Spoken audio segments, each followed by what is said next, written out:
Bonjour à tous et bienvenue sur 5 by 5, votre podcast 100% basket, 100% analyse comptoir. Je suis votre hôte Sativa et je suis rejoint cette fois par la team au complet. Réa Pop Doc, bonsoir tout le monde. Salut. Et salut. On enchaîne donc dans nos petites preview playoff et on fait ça évidemment vite fait parce que la NBA n'attend pas. Je crois que c'est nous on est lundi et ça joue demain soir. Je crois c'est le premier match de Boston. Ouais, c'est ça. De mémoire, oui. Ouais, demain Je vais soir vérifier. ouais c'est ça. Celtics Pacers, ouais. C'est ça, c'est déjà demain pour le prochain match. Donc on va revenir évidemment sur les demi de conf et avant de faire la preview des finales de conf. Et comme à chaque fois, je vais commencer par bon, c'est pas la moins intéressante, même si bon, c'est peut-être un peu la moins intéressante quand même.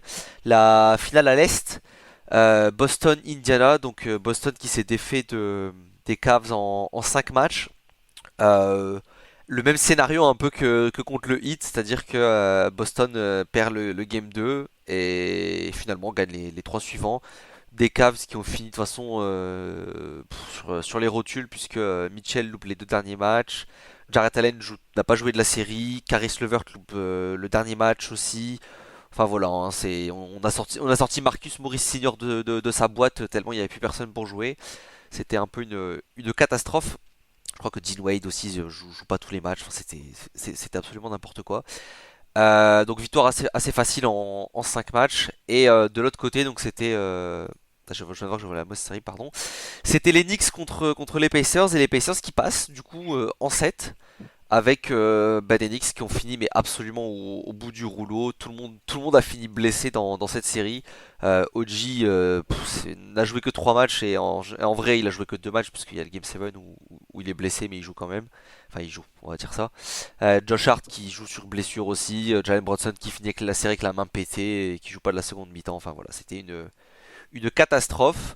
Et un Tyrese Haliburton bien meilleur, c'était un peu la question qu'on avait posée sur la série précédente. Quel est un peu le niveau de Tyrese du coup au vu de ses playoffs? On avait dit voilà, il a un match-up plus avantageux quand même avec des guards du côté des Knicks qui défendent quand même moins bien. Et il en a tiré profit puisqu'il a livré une belle série bien accompagnée par Siakam en numéro 2. Donc voilà, je vous laisse la main. Si vous voulez d'abord revenir peut-être sur la série des Celtics, je pense, parce que c'est un peu plus rapide. Et puis déjà un peu si vous voulez projeter la suite avec la finale de conférence. Vas-y, je vais commencer. Sur les Celtics, pas grand-chose à dire, hein. C'est propre, net, sans bavure, on va dire. Ils ont perdu un match. On peut reprocher sur l'ensemble de la série. Lequel des deux? C'est Tatum qui manque un peu de d'adresse. Ouais. Mais je sais plus, il est en 27 points. 27-10, Ouais, c'est ça. 6. Ouais, 27-10-6. Ça va, ça va. Mais c'est peut améliorer l'adresse, mais voilà. De toute façon, j'ai plus trop en tête les matchs, mais de mémoire, c'était pas trop contesté. Ça se pliait Non. dans le Y a- troisième ou au ouais, pire, il y a que, il y a n'y que a le, pas eu de match tendu. y a que le match 4 qui est un peu serré, où les Cavs tiennent la majorité du match, mais Boston est un peu en contrôle, quoi. Il y a pas de. Donc ouais, ça faisait plus match de saison régulière que série de playoffs à proprement parler. Mais après, moi, je l'ai dit déjà en preview de ce tour, j'ai peur pour les Celtics globalement avec le tableau de l'Est, qui vont ils vont arriver en finale sans rien faire et ils vont arriver pas préparés au final. À noter À que ce qu'on ferait, mais ils vont se faire rentrer dans la gueule, quoi. À noter que Ouais, Porzingis, pour l'instant, est annoncé out les deux premiers matchs et à voir pour la suite, pour la finale de c'est conf. ça. Bah, presque le mieux qui pourrait être pour lui, c'est que Boston prenne très vite la mesure d'Indiana et qu'il n'ait pas besoin de revenir, qu'il puisse être à fond pour la finale. Parce que de toute façon, Boston, enfin, tout va changer pour Boston selon qu'il est pété ou pas. On vaut mieux qu'il soit un maximum frais pour avoir un minimum de chance, de malchance de se péter, que de devoir revenir tout de suite être à fond. Ça, c'est le meilleur moyen de se blesser tout de suite. Ouais, oui, oui, je pense que c'est le plan, hein. Pour l'instant, Boston est tellement en contrôle que voilà. Non, mais oui, c'est pas une série, ça n'a pas été une série très serrée. De toute façon, la clé, elle était un peu dans la raquette. Je crois, que j'avais dit, j'aimerais si Jarrett Allen joue, peut-être que voilà. Mobley était bon, franchement. Euh, En attaque, il a été vraiment propre. Il fait, de toute façon, il fait une série, je crois, à plus de 60%. Vraiment très très propre en attaque. Mais c'est un peu à l'image de la saison du côté Cleveland. C'est beaucoup de blessures. C'est le groupe qui a jamais vraiment joué ensemble. C'est Mitchell qui, franchement, ça sort presque nulle part qu'il doit manquer les deux derniers matchs. À la limite, le game 5, bon, la série elle est finie, mais le game 4 c'était surprenant parce qu'il sortait en plus d'un très gros match encore où il met une trentaine de points, vraiment impeccable. Et puis c'est le genou qui refait des siennes et c'est fini quoi. Donc, il n'y avait pas grand chose à dire. Je pense que pour Boston, il s'agit de contrôler. Après, il faut arrêter de se faire peur à perdre ses game 2 quoi. Ça, Que ce soit et Miami ou Cleveland, faut arrêter de rendre le HCA à chaque fois quoi. C'est pas possible. Et globalement, je sais plus si c'est match 4 ou 5 ou match 4 et 5 où, alors certes, à l'arrivée, il gagne, hein, mais il joue à se faire peur inutilement, je trouve. Ça, pour moi, ça devrait, avec le nombre d'absents qu'il y a, ça doit être 20 points dans la gueule. Ça doit pas être, donner l'impression d'être si difficile. Alors que franchement, alors, j'ai pas vu tous les matchs, par contre, j'ai vu tous les résumés. Et alors, je sais pas, c'est peut-être comment sont montés les résumés pour certains matchs et que en fait ça rend pas du tout honneur à la domination. Mais globalement, j'ai presque pas vu de match. J'ai eu l'impression qu'ils étaient totalement en contrôle. Il y a toujours un moment où merde, on les a laissés revenir trop près. C'est pas du tout ce qui était prévu. En vrai, le game 5, le game 5 en vrai, on survit parce que Marcus Morris met tous les shoots du monde quoi. Et franchement, enfin, tu vois les shoots qu'il met, c'est vraiment le genre de shoot full contesté tout le temps et le mec il a tout rentré ce soir-là et il en rentre 3 de moins et en fait c'est blowout et il y a jamais on va dire un peu match quoi, c'était vite fait serré. Mais bon, Après, le match 5, ouais, je l'ai vu qu'en résumé, ça m'a peut-être donné l'impression que c'était plus serré que ça ouais, l'était vraiment en match. franchement le match 5 Marcus Morris il a rentré n'importe quoi et à partir de là on va dire qu'on a un peu survécu parce que Garland était dégueu, je trouve ça pas très bien tiré non plus. Enfin, ouais, disons que dans l'esprit, t'aurais dû être plus 40, quoi. C'est sûr que. Mais je pense que ça se tient vraiment qu'à Marcus Morris, ça. Mais après, c'est une critique qu'il y avait autour un peu des Celtics de. T'as l'impression qu'ils se font toujours un peu peur, et c'est un peu ce que les fans ont toujours dit depuis quelques années d'ailleurs, que c'était entre guillemets une équipe qui tuait pas ses matchs, quoi. Surtout en playoff. Alors que c'est peut-être là où il faut le plus les tuer. Ouais. Je sais pas si Pop, t'as vu un peu Boston? Euh, un peu, ouais, c'est le cas. Pas beaucoup, en effet. J'aime pas beaucoup regarder Boston ni Cleveland, donc c'est sûr que c'était pas la série que j'ai Mhm. le plus regardé. Mais je veux dire, il n'y a pas grand-chose de surprenant à en tirer, en fait, hein. On est sur une équipe de Cleveland qui a, en plus d'un manque de talent assez clair pour ce niveau-là de compétition, et des absences, un problème structurel assez, enfin, si ce n'est des problèmes structurels en fait, avec les deux intérieurs qui semblent compliqués à faire jouer ensemble et les deux guards qui semblent compliqués à faire jouer ensemble. Donc ça paraît difficile à ce niveau-là de compétition de performer avec en plus les circonstances qu'on aura pu leur connaître durant cette série. Donc bon, ça me paraît être une formalité pour Boston. Ouais. Et pour Indiana ça je l'ai pas mentionné, mais qui c'est du coup le Game 7 qui fait peut-être la meilleure performance au shoot de l'histoire des playoffs. De leur Ouais, histoire, c'est sûr, et je sais pas si de l'histoire des playoffs. Je sais pas, Ouais, mais le ça Game 7 m'intéresse. était ridicule. C'est Mais ouais, le Game 7, bah, de presque. toute façon, il est plié à la mi-temps. Ouais. Je sais plus à quel moment il se blesse exactement, Bonson, mais je crois que je sais plus si c'est à la mi-temps ou au milieu de troisième quart-temps. Deuxième carton, je crois. Euh, Début, milieu de troisième quart-temps de Ouais, mémoire. ça va très vite, hein. mais dans tous les cas, t'as Haliburton qui plie le match, bah, limite au premier quart-temps. Je sais pas, il est pas à 13 points au premier quart-temps, un truc comme ça. Je vais essayer de trouver ça, Siakam est à mais 15. Siakam commence à 11 à 4 sur 4, c'est ça? Siakam, il en met 11 et Haliburton, il en met 14. Premier carton. ouais, c'était indécent. Mais surtout, il a rentré des 3 points. T'étais là, mais c'est le genre de truc où t'es là, Tu Ouais. dis, il putain, y a c'est un rien à mauvais faire. shoot, mais ça rentre quand même, quoi. C'est bah, pareil, c'est bah, pour l'autre match, je spoil la moitié, mais pour Minnesota, je suis allé me coucher à la mi-temps. Et ce matin, je me mets le résumé, c'est le top commentaire que j'ai vu, j'ai su que le match était foutu quand j'ai vu Gobert rentrait un turnaround fadeaway. Là, en fait, tu vois, pour les Pacers, c'était la même chose. Tu vois ce que Haliburton rentre dans le premier quart-temps, t'es là. Ouais, en vrai, il n'y a pas de match, ce sera même pas la peine. Ouais, ouais, C'est- Ouais, sur la série dans sa globalité, moi, il y a quelques jours, je me disais que je ne croyais pas du tout en Indiana. Et aujourd'hui, je crois pas du tout en Indiana non plus. ouais. Tour après tour, en fait, ça me rappelle un peu Miami, Miami qu'on a un peu décrié tour après sous-estimé. tour et qui avançait tour après tour avec un shooting un peu indécent. Bon, là, c'est assez structurel que Indiana est une équipe qui shoot très bien. Donc, c'est moins étonnant. Mais en revanche, les circonstances des blessures, notamment de New York, ont fait que. Mais c'est vraiment une équipe que je trouve. En fait, j'ai l'impression qu'on revient un peu avec des équipes en finale de conférence qui n'ont rien à y faire. Ce qu'on a un peu vu sur la fin de LeBron à l'Est, par exemple, quoi. Ouais. Et là, en fait, c'est vraiment quiconque gagnait la série, la demi-finale de conférence, c'était de la chair à canon au prochain tour pour Boston, quoi. Ouais. C'est vraiment. Enfin, wow. Indiana, ouais, je réfléchis un peu parce que même la fin de LeBron aux Cavs, Boston, la dernière année, est une meilleure équipe. Toronto, a priori, est une meilleure équipe. Ça fait un moment, je pense qu'on n'a pas une équipe aussi faible en finale de conférence. Je pense aussi. Je... Mais globalement, c'est tout l'Est qui est mauvais cette année. Bah, Philadelphie, c'est quand même des circonstances. Même, Voilà, il y a même, ça, il y a de la même, Oui, non, performance.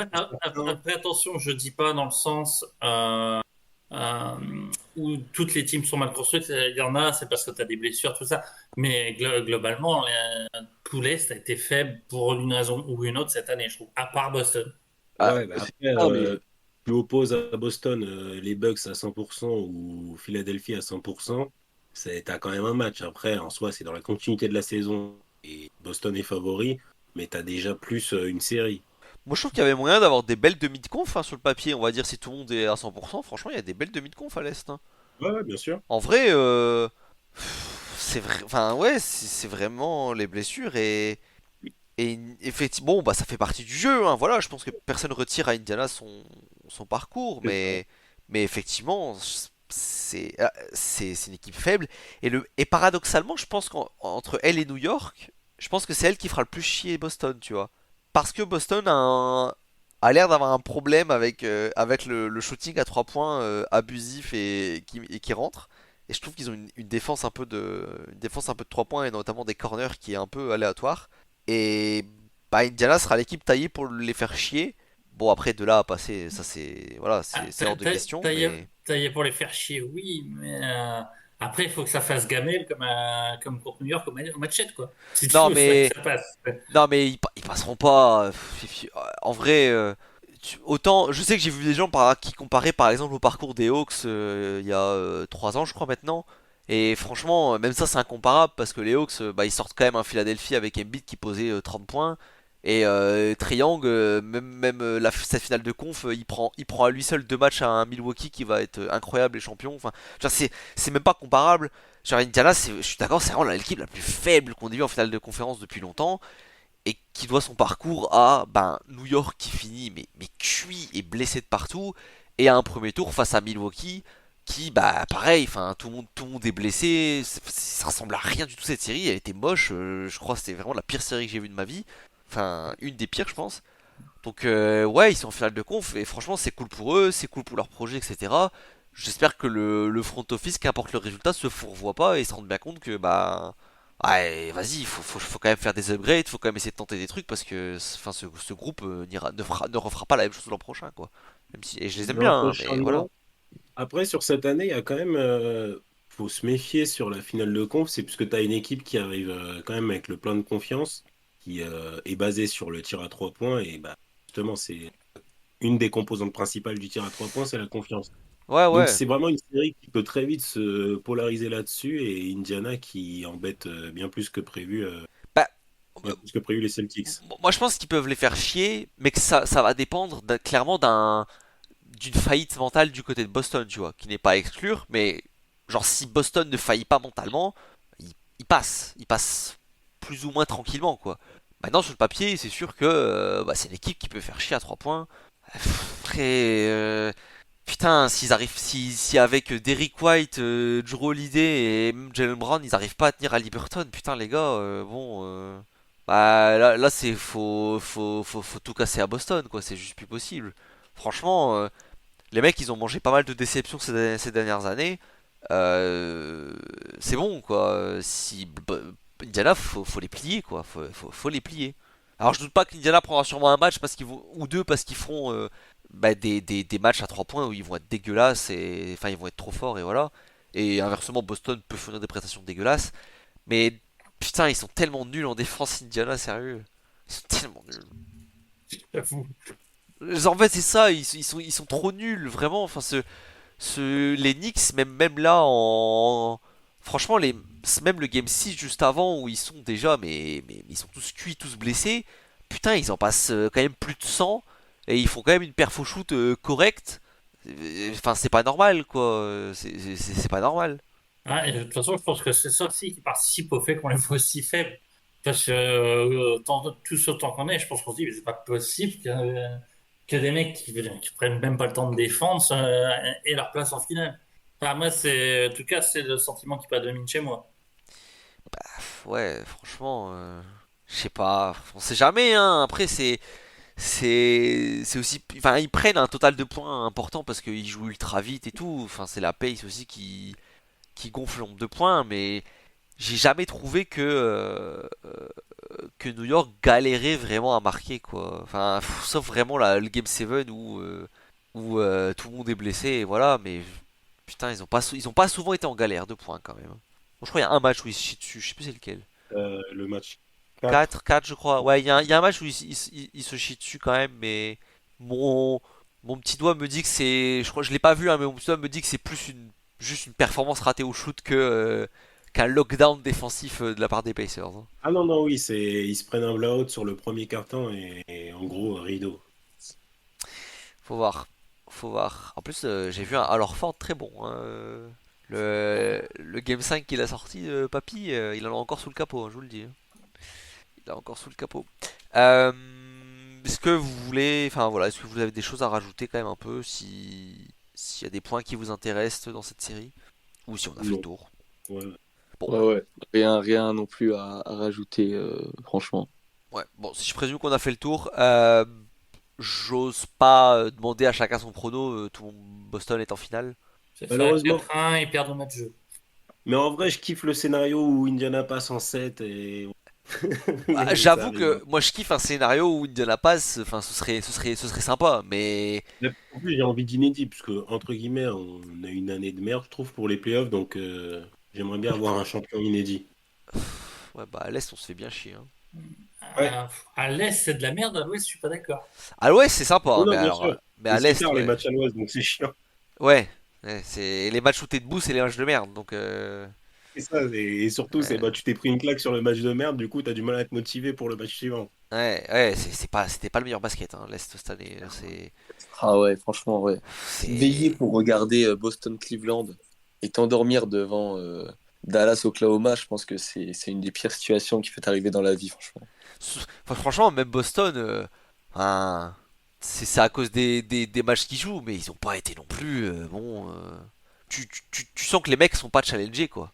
Ce qui peut leur jouer des tours bah, en finale. Et je pense que ça leur jouera surtout des tours s'ils jouent les Wolves plus que Dallas, Ouais. je pense. Euh, J'avoue. Parce que voilà, à l'Ouest, notre petite série, notre petite finale de conf, ce sera Dallas Wolves. Les Mavs qui ont éliminé en 6 le Thunder.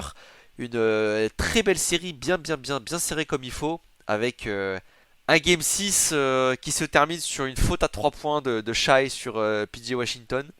Catastrophe. Une faute catastrophique qui place bah, la PJ sur la ligne des lancers francs. Plus deux lancers francs qui rentrent et le troisième balancé pour terminer la rencontre. Et de l'autre côté, les Wolves du coup qui ont éliminé Denver, champion en titre, en 7 matchs au bout des 7 et une série pareille là, c'était très. Il y a eu deux, trois blowouts quand même, mais en vrai c'était une série super passionnante, même dans les blowouts je trouve. Tactiquement ça a joué des coudes. On a vu pas mal d'ajustements défensifs des deux côtés, surtout du côté Denver après les démontadas quand même des deux premiers matchs. Et un Game 7 qui ressemblait plus à un Game 7 de l'Est que de l'Ouest, avec un score très très bas et un Anthony Edwards qui a tout raté d'ailleurs quand même, mais qui a été clutch je trouve au bon moment. Ouais, ouais, ça, on en parlera. Et ouais, et voilà, mais c'est fini pour. Il y aura pas de back-to-back du coup pour Denver pour rentrer un peu dans l'analyse, je pense que c'était un peu un point qu'on avait souligné, c'était la qualité du banc qui était désastreuse. Et bah, en fait, ce Game 7, au-delà des starters, bah, déjà toute la série a montré que le banc était de toute façon catastrophique. Et le Game 7, bah, c'est un peu l'extrême, c'est Jokic et Murray qui mettent 30 points chacun, et personne qui dépasse 7 points, je crois, dans le reste de l'équipe. Michael Oui, Porter. après, justement, Ouais, au-delà du banc, on voit aussi que les Nuggets, on l'avait déjà dit, euh, sans un Murray on fire, ça reste une équipe qui a certaines limites. C'est une équipe injouable avec Murray on fire, mais sinon, je pense que, c'est je pense c'est que pas même, average, tu Et vois, mais encore. et je pense que même là, ça aurait été dur parce que Michael Porter Jr. était quand même inexistant toute la ouais. série. Après, lui, Ouais. c'est la vie privée en ce moment, Ouais, c'est je pense que ça a pas mal c'est joué. compliqué, il y a ça aussi. Bah, Il est impacté. ça a joué, puis il a eu un vrai défenseur sur le dos cette fois aussi, hein. Oui, aussi, bah, ça, on va Euh, pas faire que le hors-terrain. voilà. Mais ouais, non, il n'est pas forcément, il Mais, n'était pas dans sa série déjà mentalement. après, globalement, les matchs que Denver remporte, c'est les seuls matchs où le 5 est vraiment productif. Après, à chaque match, tu as toujours au moins un porteur junior et souvent un deuxième qui passe au travers. En tout cas, en regardant les box scores, après avoir regardé les résumés ou les matchs, ça m'avait frappé. Bah, Tu voyais Jokic avec beaucoup de points, tu voyais, merde, j'ai plus son nom. ouais. Euh, Murray avec avec beaucoup de points et le reste de l'équipe des fois qui dépasse pas les 10 points par mec et je trouvais que ça revenait à chaque défaite quoi. Et bah franchement, et encore parce que je crois qu'ils ont la meilleure série d'Aaron Gordon de son histoire, hein.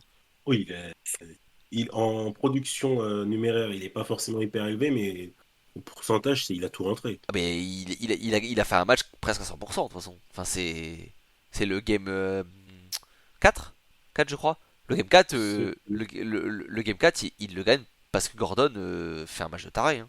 Franchement, Ah ouais, c'est ça, 11 sur 12, 2 sur 2 de loin. ah ouais, non Ça va. mais ce match-là, il le gagne pas sans Gordon, hein. C'est un truc de fou.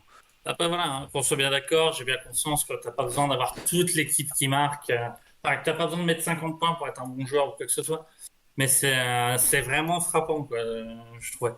Ouais, ouais, C'est, non, mais c'est le cas. Mais après, c'est un peu. Enfin, je suis peut-être un peu Mais dur. aussi par rapport à l'équipe qui est en face, comment elle défend, comment elle... Enfin voilà, je monopolise pas la parole, désolé. Non, mais après, je suis peut-être un peu dur, mais c'est une critique qui va peut-être revenir un peu quand on va parler de Shai aussi. C'est que c'est peut-être le genre de match où tu as besoin que le franchise player, des fois, bah, ils mettent plus que 40 points et qu'ils en mettent 45, 50, enfin, qu'ils prennent plus le jeu à son compte. Parce que il y a beaucoup de matchs où, je sais pas, je me dis putain, Jokic, franchement, il peut faire plus, quoi. Il peut encore faire plus. Ouais. Tu sais, c'est pas. C'est un peu Ouais, je dur, vois ce que hein. tu veux dire. Mais même C'est peut-être au-delà un de peu ça, dur, c'est mais bah, voilà. justement, tu parles Ouais, là, tu pour, voulais qu'il pardon, fasse quoi? Qu'il pour mette... le. Excuse-moi, Doc, vas-y. Vas-y. Non, bah c'est ouais, on peut revenir sur pour parler de franchise player. C'est sur le match 7 d'hier. C'est bon. Les 6 premiers matchs, Edwards a été monstrueux dans sa production globalement. Et là, hier, où il fait, je crois, sa première mi-temps, il est à 1 sur 6 un truc comme ça. Ouais. Moi, justement, il m'a impressionné sur ce match. Il fait 1 sur 6 ils sont à -20 un truc comme ça. Enfin, c'est rideau tous les jours, normalement, hein. Surtout, tu es à l'extérieur. Ouais. Et sur cette deuxième mi-temps, c'est déjà un petit peu de hustle, ça conteste en défense, là c'est globalement toute l'équipe. Et tu vois, il savait qu'il n'était pas en confiance, il n'a pas vraiment pris des tirs, enfin quand il y a des tirs à prendre, au bout d'un moment c'est son rôle, mais il a vraiment joué pour les autres, il Il a attaquait le pas forcé, panier, tu veux dire? des petites passes pour aller donner dans le corner, des choses comme ça. Ouais. Après en transition, il s'est un petit peu rassuré sur, je crois il a mis 2 dunks en transition, ça doit être ses 2 premiers paniers, un truc comme ça. Ouais, troisième Et carton pour au début. finir par planter un 3 points hyper important, des choses comme ça. T'as vraiment eu le franchise player le franchise player qui te fait gagner le match. C'est au niveau des stats, il est dégueulasse, mais l'impression que t'as à la fin du match, t'es là, putain, quel match d'Edwards en fait. Ouais, je trouve aussi que c'est le genre de match où le box score ne rend pas justice au déroulé. Ouais, tu vois, par contre, Contrario, lui, il a noirci le box score pour une fois. Enfin, pour une fois, tu me diras, il le faisait souvent avant, mais je trouve qu'il faut rendre hommage à Towns, qui a été globalement très bon sur le match. Et même sur la série, j'ai trouvé qu'il savait faire tout. Je l'ai suffisamment lynché parce qu'il est soft, il est machin et cela, pour reconnaître c'est, il a sa place de lieutenant, mais il le fait bien. Et ça, Ouais, c'était pas gagné au départ, je trouve. c'est ça, il a compris, il a accepté son rôle. Et franchement, elle est dangereuse cette équipe, hein. De toute manière, avec le shoot que Gobert a mis, c'est bon, hein. Pour moi, c'est mes champions maintenant. Oh, Gobert, T'as vu ça, tu peux tout, t'as tout vu. Gobert, Ouais, tant qu'il ne tente pas cet été avec l'équipe de France, ça déjà- c'est bon. Gobert, il fait un gros quatrième carton, mais par contre, il se fait salement voler au niveau des fautes, hein. Ouais, bah ça par contre. Ça, par contre, c'est Bon, scandaleux. ça a toujours été, malheureusement, hein. Ah, Après, c'est aussi pour ça que début de scandaleux. playoff, je les voyais même sortir au premier tour à contre-cœur, puisque c'est pas une équipe friendly pour la NBA actuelle, quoi. Ouais, non, mais il se fait voler. Il se fait voler. Franchement, il les remet bien dans le match dans le match quatrième carton, Gobert sur plusieurs séquences. Bah, vas-y, les 5 fautes dans le carton, c'est du foutage de gueule. Franchement, il y en a quelques-unes. J'étais là genre ouais, ouais quoi. Pop, Minnesota, Denver. Ouais, pas très d'accord avec la remarque qu'on a eue sur Jokic Ouais, qui devrait ou aurait pu faire plus.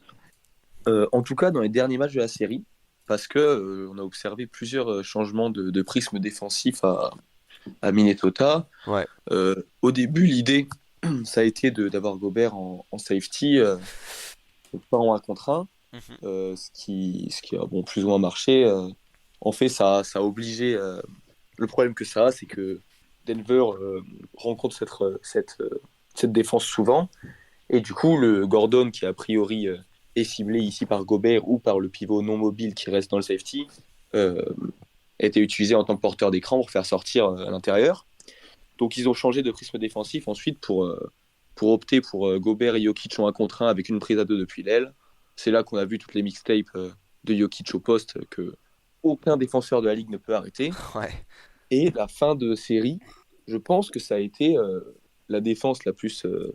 depuis Curry qui se fait boiter en finale NBA, c'est la défense la plus agressive sur un seul joueur que j'ai vu, je pense, parce qu'on avait 4 sur Jokic, Gobert en roamer, en libéraux défensif, et une prise à 2 depuis l'aile, ce que j'ai jamais vu. Enfin, franchement, Ouais, c'est vraiment il une y a un moment où attention c'est concentrée compris sur sur la un joueur. totalité. Franchement, ouais, c'est là qu'on voit que, en fait, depuis je ne sais combien d'années, je ne sais pas si on a déjà eu un gap aussi énorme entre le meilleur joueur de la ligue et les autres. Parce que là, Jokic est vraiment 1 kilomètre au-dessus de tout le monde, je trouve, hein. Ah ouais? Mais, ah Quelque ouais. part, un joueur exceptionnel, défense à appliquer exceptionnelle Ça, aussi. c'est marrant, je vois pas un gap aussi fou quand même. Ouais, par contre, ça, je Franchement, suis moi, pas d'accord. j'ai, en gros, j'ai 3 joueurs, j'ai Doncic, Giannis et Embiid. Pour moi, sont un clair ton en dessous. Alors que ces dernières années, j'avais du mal à trouver un joueur unanimement numéro 1, quoi. Pour moi, cette année, ça Attention, s'impose un peu. tu parles en playoff ou sur toute la saison, hein? Parce que sur les playoffs, je suis d'accord avec Globalement, toi. Sur le toute la meilleur saison, je joueur, suis moins d'accord. le meilleur Que joueur. le Embiid pré-blessure, par exemple, c'était nimp. Oui, mais pour ça, il faut une certaine durée quand même. Je Non, veux mais dire, ça bien a sûr, duré mais si tu dis, t'as 4 mois. jamais, c'est dans le sens, c'est si je me base sur ça, sur cette saison, sur si tu juges sur les 30 meilleurs matchs de Jokic et bon, du coup, les 30 matchs d'Embiid, c'est les deux se regardent dans les yeux, par exemple. Ouais, mais tu Après, il vois, y en a un qui joue 82 matchs, l'autre, voilà.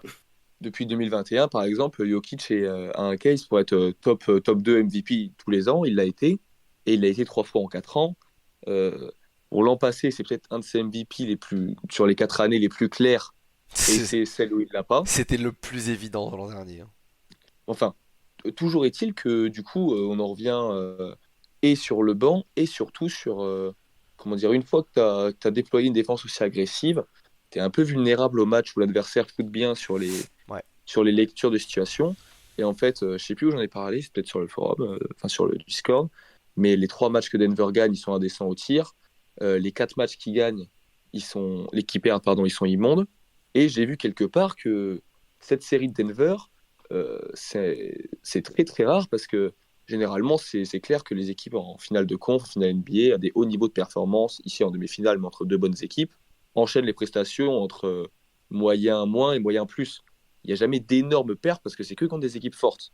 Et là, Denver, on a vraiment alterné le très très mauvais et le très très fort.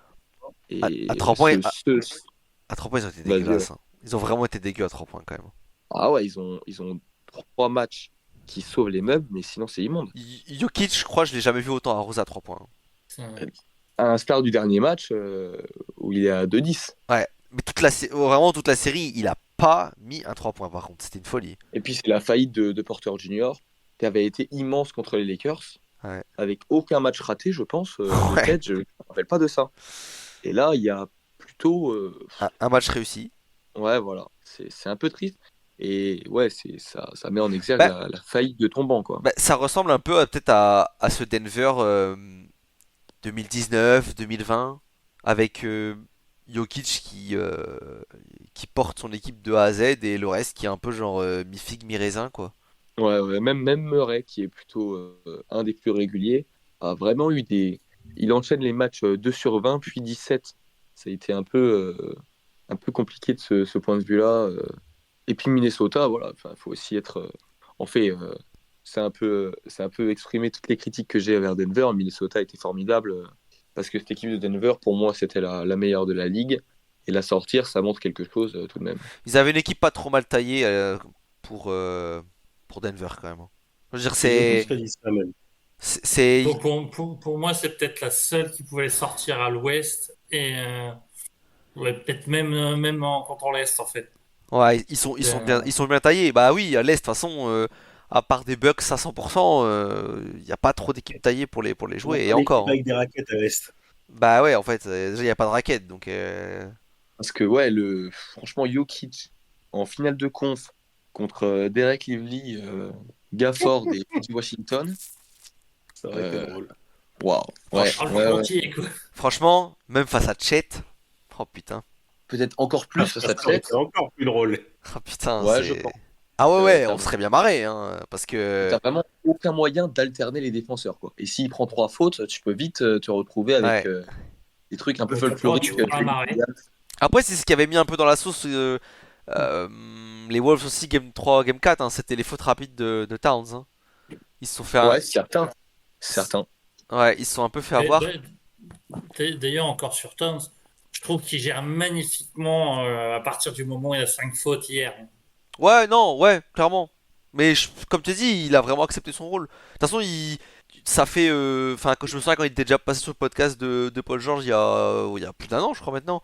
Il kiffe Anthony Edwards de toute façon. Donc, C'est ça. c'est sûr que quand t'es pas à la guerre face à Jimmy Butler et que plutôt que t'es en plein love avec Anthony Edwards, ben c'est pas pareil non plus, quoi.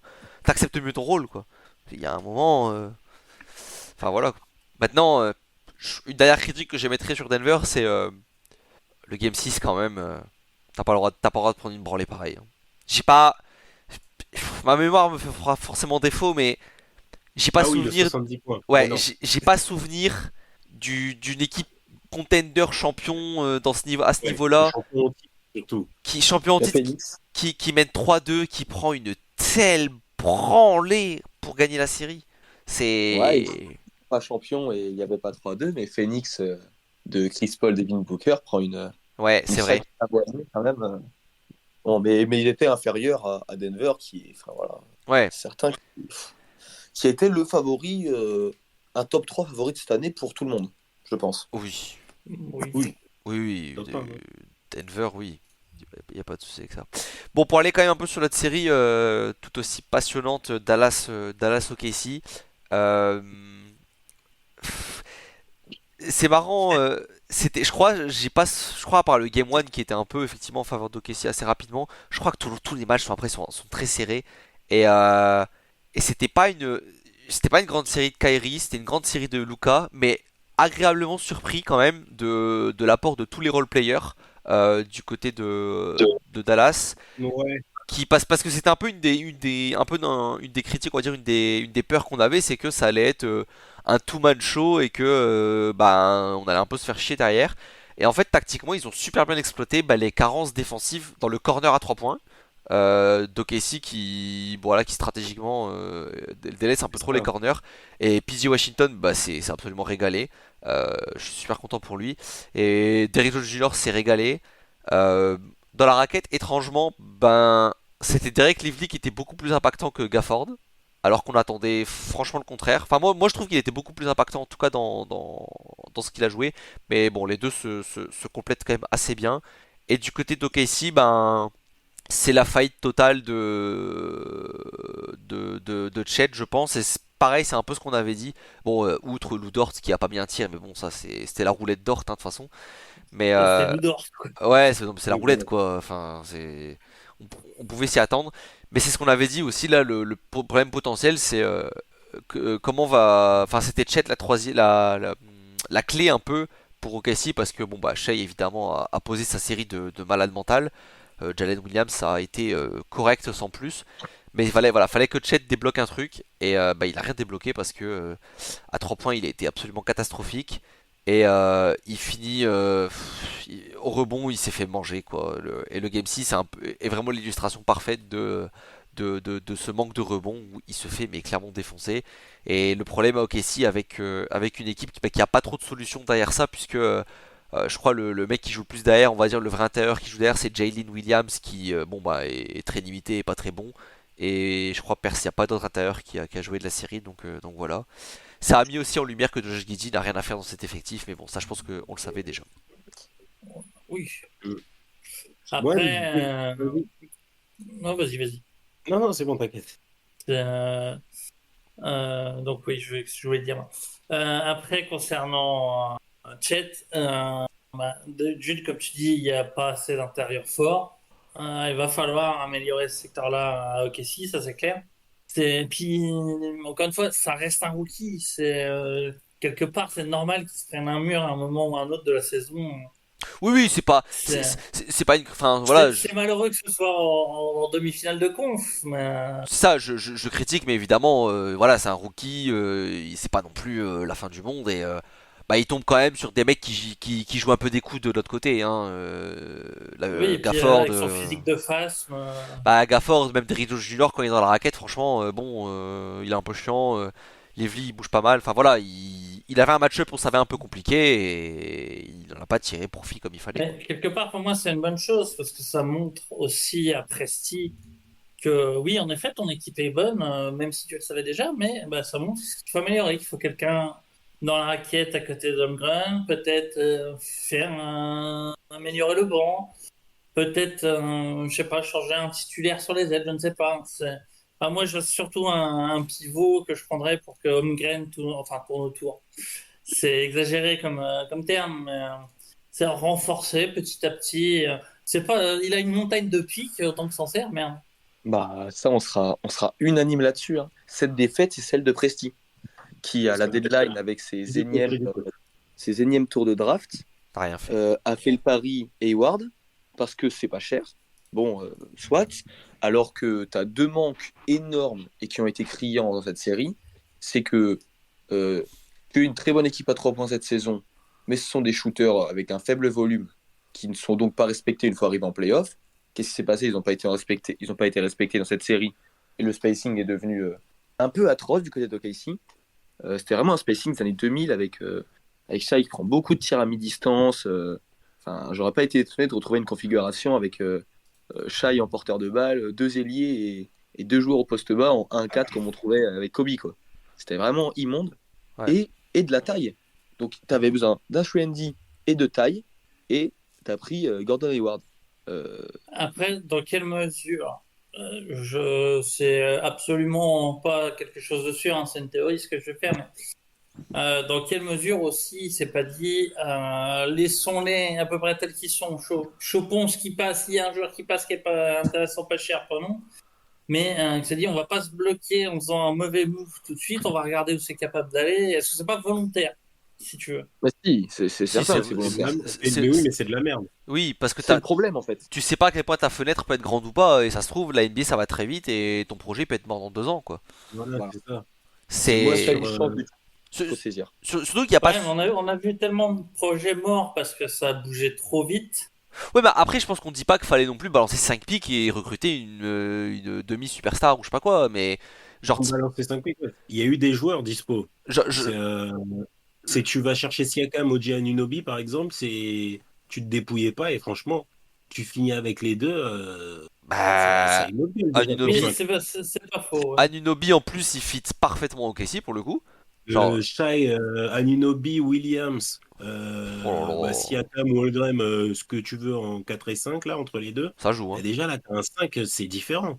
Ça joue, Et hein. puis bah, faut lâcher le Gensdorf pour ça, bah, franchement, Casse-toi Dort, hein. c'est une bénédiction même. Franchement, je l'aime. Ouais, c'est Ah, pas faux. Moi, en fait, moi, Maintenant, ce qui me gêne sur cette après, série, est-ce que c'est possible d'avoir les deux ou à un prix? Est-ce non, mais que, j'ai pas dit que tu pouvais avoir sous les deux. prétexte que Mais en c'était fait, les. Attends, laisse-moi finir. Mais est-ce que Presti n'y est pas allé et sous prétexte que c'était OKC qui est sur un tas de pics, oui, alors vous allez me donner la lune parce que vous êtes assis sur un tas de pics. Et le problème qu'avait Henge, en plus de sa frilosité naturelle, qui Ouais, était mais chez Emma Boston, non, mais que tu fasses monter les enchères, d'accord, mais dans ce cas-là, enfin, Ujiri, dans ce cas-là, c'est juste un con parce que il était juste débile. Parce que au bout d'un moment, les mecs qui partent 6 mois plus tard gratuits, tu prends la meilleure offre qui est dispo. Donc tu fais peut-être miroiter, tu dis vas-y donne-moi la lune, mais quand il te dit je te donne juste ça et ça, bah au bout d'un moment tu dis bon vas-y je prends ça parce que j'aurais rien de fou sinon à côté quoi. Hein, et franchement ouais, même sans aller jusqu'à ça, je, même sans aller je- jusque là, ouais. j'allais prendre l'exemple d'Anilobi où tu vois, peut-être à la base, OKC et New York auraient fait une offre proche, et puis Ujiri est allé voir OKC, il a répondu bah non, c'est vous rajoutez ça, ça, ça, et est allé voir New York, ouais, de toute façon il y a OKC sur le sujet, alors il faut vous rajouter ça, ça, ça, vous l'aurez, et OKC n'a pas voulu monter et a fait une erreur en soi, et New York, eux, se sont bougés. Ouais, vu le prix Bon, final, ouais, mais vu le prix final, je pense qu'il n'y a pas eu ça, hein. peut-être, je sais Franchement, pas. vu le trade d'Anunoby, je pense que c'est juste que Boston voulait récupérer des joueurs ready type Quickly. Et de toute façon, il n'y a pas eu une seule rumeur qui les a link de toute façon ces joueurs-là. Donc à mon avis, franchement, je pense ils étaient jamais sur le dossier. Et c'est là où la défaite de Presti, c'est que il n'y a pas de surprise en fait, parce que tu savais que quoi qu'il arrive, tu allais jouer des grosses raquettes en playoff. Et j'ai envie de te dire que Dallas, c'est peut-être la moins effrayante de toutes celles que tu pouvais jouer à ce stade de la compétition. Je veux dire, Pas faux, ouais. s'il tombait sur Towns Gobert, s'il tombait sur Jokic Gordon, mais putain, mais Chet là, il se faisait chier dessus quoi, le pauvre, à être tout seul comme ça. Donc je pense que là, c'est Presti qui s'est dit, vas-y, flemme, on verra l'année prochaine, quoi. Ce qui est une grave erreur. Parce que franchement, quand tu vois la série de Shai, bah, putain, quoi, t'as loupé un truc. T'as clairement loupé un truc. bah ouais. Puis t'as pas besoin de tout chambouler. Parce que de l'autre côté, justement, il y a une équipe qui a fait la meilleure deadline de la ligue, ce qu'on a dit à l'époque, d'ailleurs, Ouais. sans chambouler l'entièreté de l'effectif, en envoyant un indésirable, globalement, euh, un pick, et qui récupère PJ Washington et Daniel Gafford. Donc, qui ont transformé l'équipe, hein. C'est une équipe qui n'encaisse qu'une seule fois plus de 102 ou 103 points dans la série, quand même. À part au Game 1, ça a été que des matchs aux alentours de 100 points, si ce n'est en dessous. C'est quand même formidable pour une défense qui est unanimement décriée depuis quelques années Et, et et, qui porte du problème structurel. et typiquement, Gafford, bah, c'est un bon exemple de joueur que tu pouvais aller chercher à la deadline, pas très cher, qui paye pas de mine, tu vois, mais qui te permet d'apporter de la densité dans ta raquette, quoi. Même Washington, enfin, tu te dis que tu manques de taille et d'un Schwendy, et il y a Washington dispo pour un pick de Dallas, et Grant Williams qui, je suis pas certain de la valeur de l'asset, et tu ne bouges pas, quoi. Ah ouais, non, mais Euh, c'est précis. Il voulait pas bouger. Il voulait pas bouger. Mais on l'avait dit, hein, Deadline, de toute façon, que c'est qu'ils auraient dû bouger, hein. Après, ouais, tu vois, c'est le point où je suis pas d'accord. C'est en soi, je, je suis d'accord que Presti n'est pas un GM aussi magique que ce qu'on pense, parce que bah, Inky aussi, ça va très bien vendre ses joueurs contre, à peu près correct contre des pics. Hein, c'est à la portée de beaucoup de GM et que c'est plus dur de construire. Moi, c'est vraiment plus. J'ai du mal avec le fait que c'était là qu'il fallait bouger. Pour moi, je dis pas non plus qu'il avait raison. S'il a loupé l'opportunité Siakam, c'est très bête. Mais Pour moi, vaut mieux réfléchir ça au calme, à l'intersaison, faire un move T'as toute la saison prochaine pour faire l'intersaison. Pourquoi le faire absolument là? Et en Bah, parce que t'avais vrai, une saison de plus pour gagner le titre. t'avais 3 mois et franchement, il avait au moins 2 mois et demi pour réfléchir, hein. Il savait que son équipe était bonne, tu vois. C'est pas non plus un truc précipité à la deadline. Enfin, Ouais. Ouais, mais regarde, même s'il récupère un Anunoby et Siakam, est-ce que ça transforme en question en contender réel? Plus, avoir un niveau MVP. bah, Plus, Oui, plus, mais est-ce que tu te dis, c'est bon, ils vont être champions? Bah, t'as Tu jamais la vois ce certitude que je d'être veux dire? champion. bah, Mais t'as un joueur niveau MVP déjà. t'as un joueur niveau Même MVP. sur cette série, il shoot à 50%. Il est indécent. T'as un joueur, On enlève sa faute de merde, le gars est indécent sur cette série. t'as un top 3 MVP, ton équipe, quand t'arrives à la deadline, elle est première de l'Ouest, et là tu me dis, je upgrade mon effectif, est-ce que je deviens contender? Bah, déjà tu l'étais déjà, mais genre, bah oui, tu upgrades ton effectif, t'es encore meilleur. puis surtout, regardons Denver, qui, avec les nouvelles règles du salary cap, de l'Apron, tout ça, cette année, on décrit à juste titre leur banc. Dans, c'est dans combien? Dans 2 ans que tu re-signes Williams.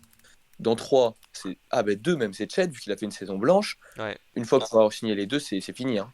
Fini, fini, fini. Ça sera peut-être 1 an où tu auras encore des joueurs de banc sous contrat. Ouais, ça va Et vite. Aaron Wiggins, tout ça. Après, c'est mort. T'as Et- plus du tout de banc.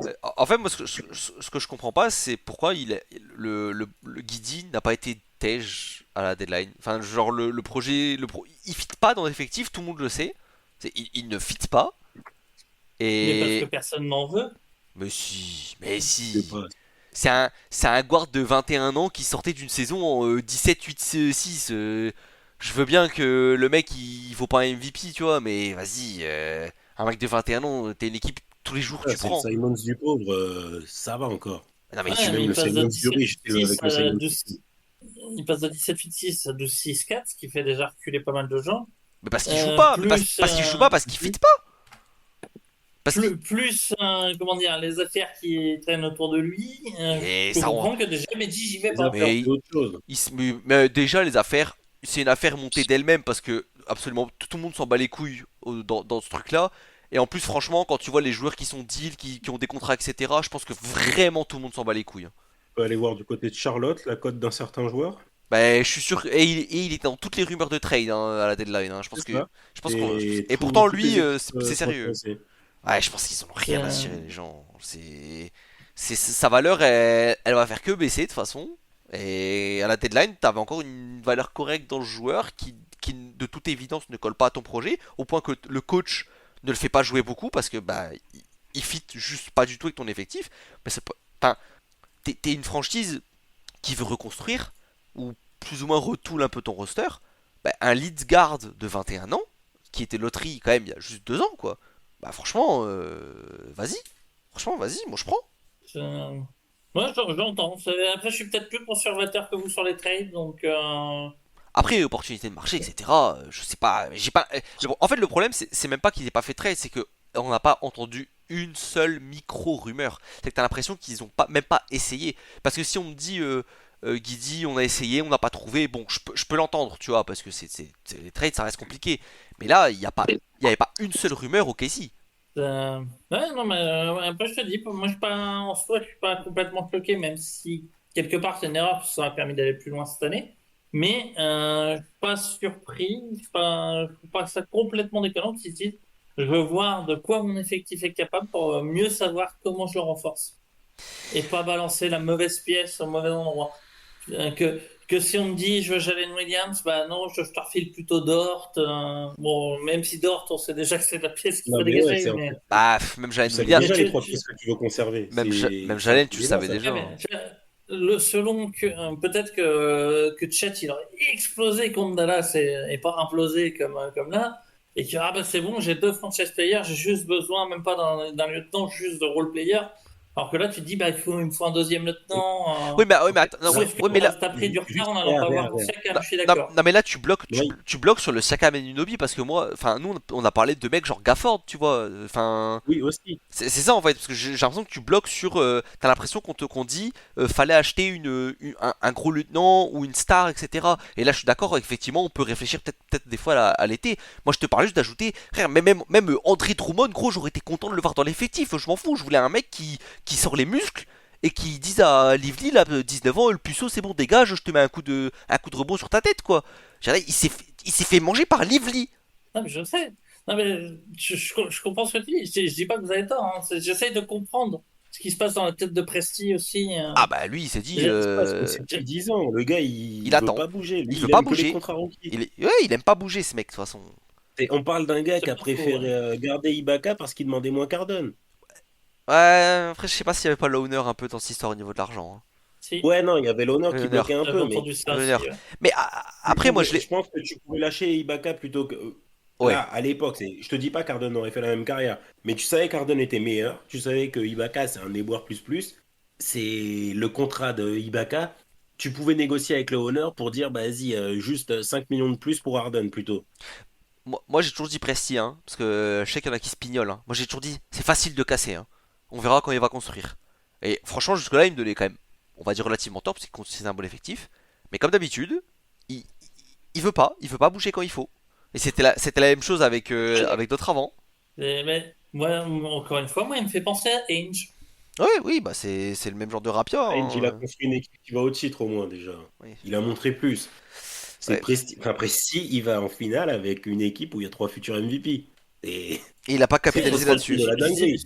je dis pas le contraire, mais c'est le même type de GM. Et, bah, Ainge, j'ai l'impression que la discussion qu'on a sur Presti, et je suis tout à fait d'accord, c'est pour ça que je suis un de ses contempteurs aussi à la base. C'est juste que là aussi, je me fais un peu l'avocat du diable. Mais ce que j'entends, cette discussion qu'on a sur Presti, on aurait pu l'avoir sur Ainge il y a quelques années. Bon, on l'avait. Si Hein. le podcast avait quelques années On de l'avait, plus. mais quand On l'avait Ainge même au début en vrai. était rincé. Et Ainge, il a montré des trucs dans sa carrière quand même, en fait. Bah, Et Edge, déjà, il constitue le Big Tree pour ce commencer. que j'allais dire, il build le Big Tree au moins quand même, c'est déjà ça. Et il a jamais fait ça, Presti. C'est vrai. Il a juste cassé, rookie, cassé, rookie. Bon, pour pas, Mais pour, encore une fois, c'est pour ça que Ainge, je l'aime bien. Et, enfin, je l'aime bien. Ainge, j'ai beaucoup de respect. Que Presti, je l'ai allumé plus d'une fois. pour parler un peu de la conférence, enfin de la finale quand même, parce que déjà Dallas on n'a pas trop touché, même si bon, j'en avais parlé vite fait, et je pense que les remarques sont un peu générales sur le sujet. Mais ça a une autre paire de manches par contre là à l'intérieur pour Gafford, pour Lively de se taper Towns, Gobert. Et je sais pas comment va jouer Dallas, s'ils vont pas spread beaucoup plus du coup. Euh, je sais pas c'est quoi la stratégie en fait là pour jouer contre les Wolves parce que bah, les Wolves matchent bien là aussi je trouve en défense quand même hein, avec Dallas. Mais déjà, ils vont défendre. Ils vont pas être cons. C'est puisque au-delà, Ouais, c'est sur cette série, enfin, les OKC s'est enterré avec ce truc de on laisse les role-players shooter.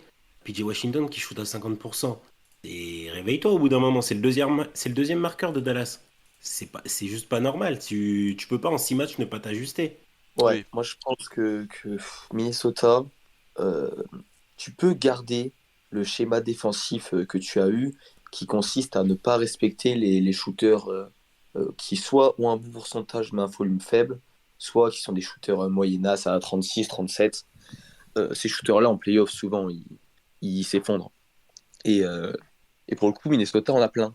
On a plein, bon, c'est Walker, McDaniel, ça, qui sont des shooters, des bons shooters de régulière, mais que je trouve possiblement friables si on les laisse open toute une série. Donc je pense que ça va être le plan défensif qui va être utilisé par Dallas. Et bien sûr, bah, on a toujours l'idée qu'il faut impacter notamment Towns par des fautes, ce que font super bien Lively et Gafford, sont quand même des formidables joueurs pour faire tomber les fautes sur les intérieurs adverses. ouais. Euh, Towns Même marche si bien là, en pour le plus. coup, ouais, surtout. Même si Gobert sera souvent assigné à Lively et à Gafford, et que c'est pas un joueur qui est très très sensible à cela, globalement, et que c'est pas non plus un joueur que tu as tant envie que ça de sortir forcément du terrain, parce que les remplaçants sont solides. Nasrid, c'est super chiant, je pense, cette équipe de Dallas à gérer. Ouais. Donc, ouais, je suis un peu dubitatif. J'aimerais bien que Dallas passe, mais je suis un peu dubitatif sur la manière dont le plan qui a été utilisé peut être reconduit, parce qu'a priori, c'est les mêmes ingrédients en plus fort. Ouais, et plus expérimenté. Hein. Plus expérimenté avec un petit boost quand même de confiance hein, de taper le champion en titre, euh, taper le champion en titre à la maison au Game 7. Je...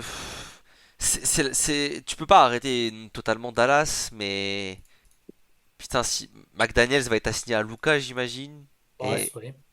il va être chiant. Hein. Ah, s'il joue en 1-1 sur lui, il va être chiant. Mais même au-delà de ça, le problème, c'est que Avec le second rideau derrière. Putain. les intérieurs de Dallas se payent pas assez Ouais. pour rendre Gobert Pour faire inefficient. sortir Towns Ouais, et tu peux Gobert. pas les faire sortir en fait. Si Luka passe Jaden, derrière il y a Gobert en safety. Sachant que les Wolves rotate quand même très bien, je trouve, en défense. Les tirs ouverts vont être plus compliqués qu'effectivement que Dallas ou enfin que OKC où voilà les corners étaient ouverts quoi. Bah, Ouais, le drop, il le maîtrise bien maintenant. Si tu l'as vu face à Denver, enfin, c'était vraiment automatique. Il se pose pas de questions. C'est à une seconde, grosso modo, où tu as quelqu'un qui est ouvert, mais ils savent ce qu'ils ont à faire. Ça monte agressivement ensuite et tout. Gobert qui est pas là, non, mais doit quand même couvrir au cas où. Non, non, il y a la conce qui est là. moi, je trouve que pour le coup, il y a beaucoup eu d'open looks pour Denver sur la défense de Minnesota et que c'est volontaire. Ils ont choisi leur poison, mais il y a eu Mhm. une profusion de tirs ouverts trouvés. Et bah, ça va un peu reposer aussi sur la capacité de Dallas à en profiter. Ouais, mais sauf que tu avais des gars qui pouvaient spacer. C'est de là toute la différence. Parce que c'est si tu viens mettre un pic Gafford, par exemple, des Gobert qui montent, qui ensuite drop directement. Qui se retrouve ouvert? Non, mais tu peux pas gérer. En fait, si tu drops en faisant over avec le défenseur du porteur, tu auras de toute façon un 2v1. La différence, c'est vu qu'il y a des bons navigateurs d'écran, McDaniel c'est un bon navigateur d'écran, la différence se fera autant que tu mettras à passer l'écran. Mais il y aura forcément un 2v1 dans lequel tu devras faire un choix. Oui, Donc, il y aura toujours, ça c'est bien sûr, il y a toujours un moment où il y a une rupture, mais c'est juste, Luka va devoir être monstrueux, puisque c'est le seul moment où il pourra exploiter des trucs. Je pense que c'est même la série où Kyrie doit être monstrueux. Hein. Ouais. Oui, Ouais. c'est ce Ouais, que est-ce que j'allais dire Conley aussi. est assez vieux Bah, justement, pour c'est se prendre ça. la leçon par C'est Curry? c'est pour ça, je pense que la clé pour Dallas, c'est Kyrie qui pose une belle mixtape. Parce que, putain, en vrai, les roleplayers, je les aime bien. Enfin, voilà, PG, je l'aime bien, mais jamais de la vie, il refait la même série. Hein. Au grand Ouais, mais jamais. Surtout qu'en c'est soi, là c'est plein sur qu'on lui en revient dans l'idée. au tour précédent. Au tour précédent, Kyrie est vraiment pas ouf. Est-ce que c'est ce Kyrie-là qu'on va avoir? Est-ce que c'était par rapport à à l'adversité proposée que c'était difficile d'avoir Kyrie aussi Ouais, fort que mais d'habitude? il n'y a pas C'est une série en vrai. c'est pas mauvais, mais c'est pas bon non plus, tu vois, je trouve, sa série. Non, on l'a pas vu. Mais j'ai pas en tête l'usage de comment ça s'appelle de Luca, mais de toute façon, il est élevé comme d'habitude et il n'y avait pas besoin d'être trouvé Kyrie. ouais, Kyrie, il est à 17,5 usage sur la série. Il a jamais fait ça de sa vie, je pense. Même Lucas est inférieur à ce qu'il a été en saison régulière. Mais Ouais. pour le coup, moi, je trouvais Kyrie, comment dire, serein dans le sens où il accepte ce que la défense lui laisse. J'ai souvenir notamment d'un game où il est à 9 points, je crois, mais il est monstrueux. Il est complètement monstrueux dans la lecture. Il fait 12 passes décisives. C'est peut-être une défaite pourtant de Non, c'est Dallas. 9 qu'il en fait sur ce match-là, je crois. Il fait 9 Et pas puis, 9,9 passes de mémoire. bah, Il y a deux il y a un matchs comme match ça. qui passe. Il y a un match où Ouais. il Mais gagne, un match où il perd. il est très bon en lecture, mais malheureusement, il le perd sur... Mais le match après, où il est à 12 points, alors certes, à l'arrivée, ça gagne quand même, mais bah, je sais pas, j'ai trouvé qu'il...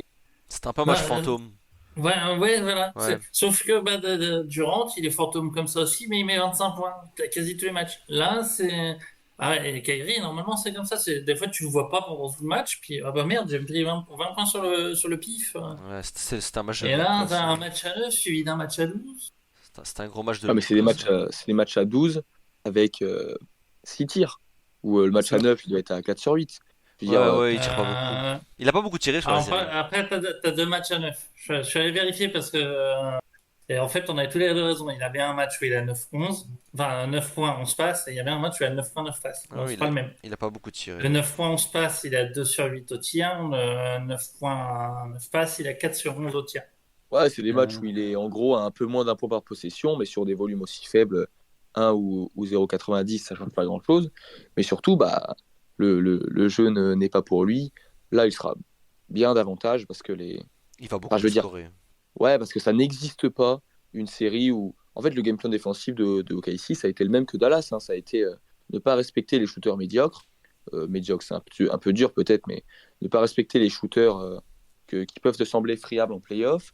Sauf que bah, manque de peau, ce, ce game plan s'est avéré une erreur a posteriori parce que les tirs ont été rentrés.